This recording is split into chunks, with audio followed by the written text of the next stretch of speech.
Bonjour, aujourd'hui je vous emmène en vadrouille à bord de ma BX avec ma remorque qui est derrière, je ne sais pas si on la voit.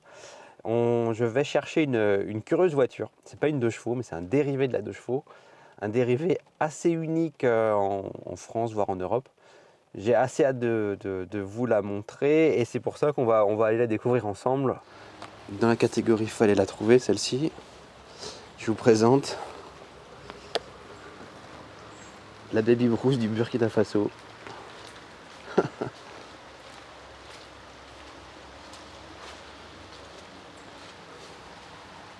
Ça pour le coup c'est vraiment pas banal hein. Oh, putain.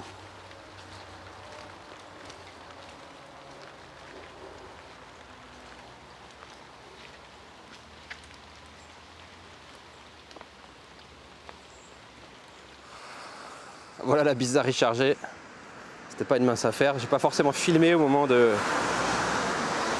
la charger. C'était un peu compliqué de la sortir de son trou. Il y a quelqu'un qui est venu m'aider, il n'y avait pas trop de place. Alors j'ai fait au plus vite, au plus simple et j'ai mis les caméras de côté. Là on peut l'admirer.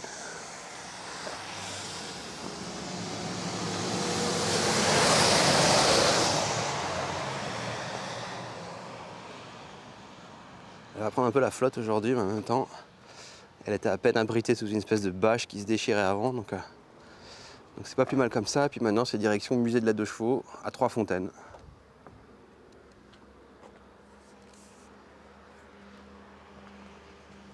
Alors voilà, la Baby Bruce est rapatriée au garage.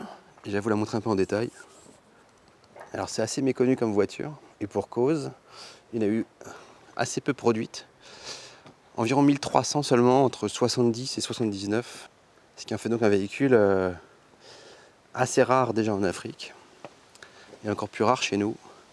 Et comme vous pouvez vous en douter, les survivantes sont un peu nombreuses, et elles ont été massivement ferraillées. Enfin massivement, voilà, si 1300 voitures ça peut être massif, en tout cas une grosse quantité de ces voitures n'existe plus. Celles qui ont survécu ont eu souvent des conditions de vie assez difficiles, puisqu'évidemment en Côte d'Ivoire, les voitures sont mises à rude épreuve entre la poussière, la boue, les pistes, et puis les réparations avec les moyens du bord.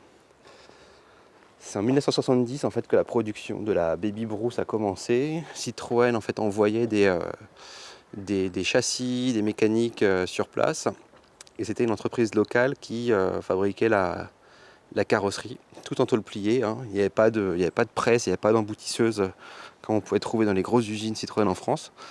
Donc c'était vraiment fait avec les moyens du bord. La voiture n'a pas très bien marché parce que elle avait un peu une mauvaise bouille. Et c'est vrai que c'est pas très beau.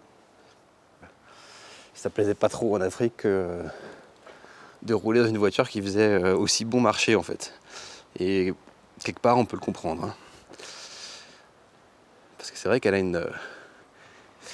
a pas forcément l'air très intelligente avec ses yeux rapprochés là.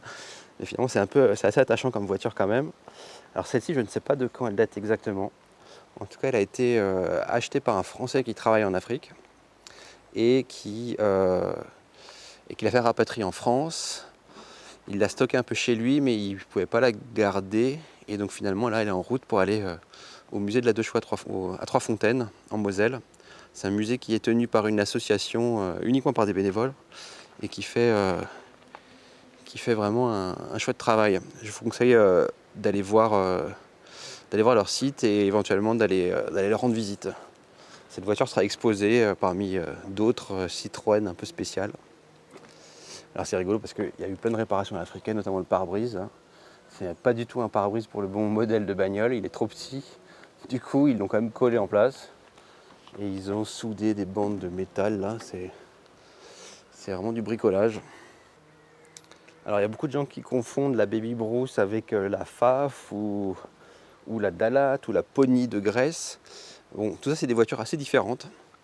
La Baby Bruce était fabriquée en Côte d'Ivoire. Hein. Celle-ci est matriculée au Burkina Faso, mais c'est évidemment une voiture de Côte d'Ivoire. Il y a eu d'autres voitures comme ça fabriquées en tôle pliée sur base de la 2 chevaux. Certaines n'ont rien à voir avec celle-ci, comme la Dalat, mais d'autres en fait dérivent de la Baby Bruce. Notamment, il y a au Chili, il y a eu une voiture qui lui ressemble beaucoup, et en Iran. Alors, est-ce que cette voiture sera restaurée un jour? Je ne sais pas. Ce qui est sûr, c'est que tous les trains roulants et le châssis sont vraiment en mauvais état. Il y a même un amortisseur là qui s'est carrément cassé, qui s'est décroché. Mais le châssis a vraiment pris cher. Toutes les roues sont abîmées, il y a les bras de suspension qui sont pliés. Idéalement, une voiture comme ça, il faudrait la reconstruire sur une base mécanique d'une autre 2 chevaux, récupérer par exemple un moteur boîte châssis d'Ami 8 ou de Diane, dont la caisse aurait été en trop mauvais état pour être sauvée. Et puis restaurer cette carrosserie qui est finalement toute en tôle plane. Ça va pas être sorcier en fait à restaurer.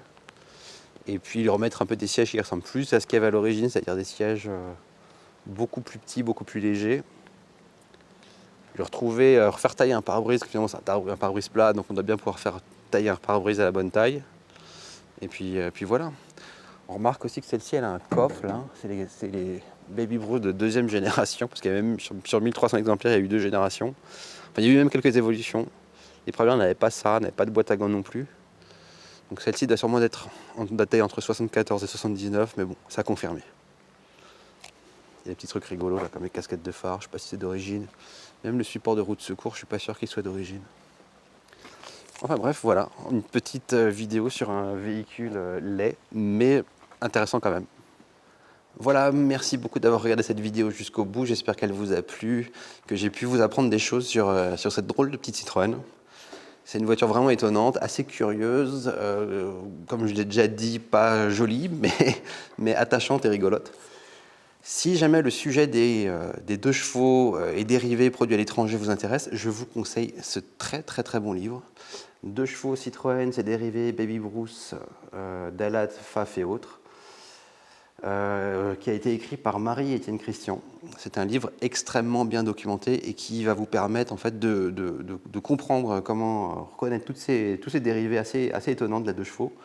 Même moi, hein, je confonds, à première vue d'œil, je confonds souvent les Dalat, les Pfaff, les Baby Bruce. Mais grâce à ce livre, je m'en sors. Je l'ai vraiment toujours à portée de main. C'est le livre qui permet en fait d'identifier toutes ces drôles de voitures et surtout de connaître mieux leur histoire. Parce que c'est toutes des voitures avec des histoires assez intéressantes, des histoires industrielles et humaines.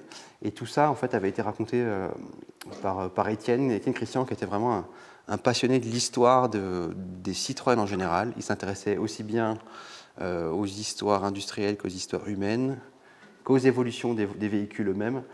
Et c'est quelqu'un qui passait beaucoup de temps derrière son bureau à lire, à écrire, mais qui allait aussi sur le terrain. On voit quelques photos de lui d'ailleurs encore dans ce livre-là, en Afrique, pour aller voir des Baby Bruce. C'était quelqu'un de vraiment de passionnant. Et ce livre mérite de se retrouver dans toutes les bonnes bibliothèques de personnes qui s'intéressent à la 2 chevaux, mais aussi aux voitures en général. Voilà, j'espère que cette vidéo vous a plu, qu'elle vous a encore appris des choses. Et puis je vous dis à bientôt. Pensez à vous abonner. Merci.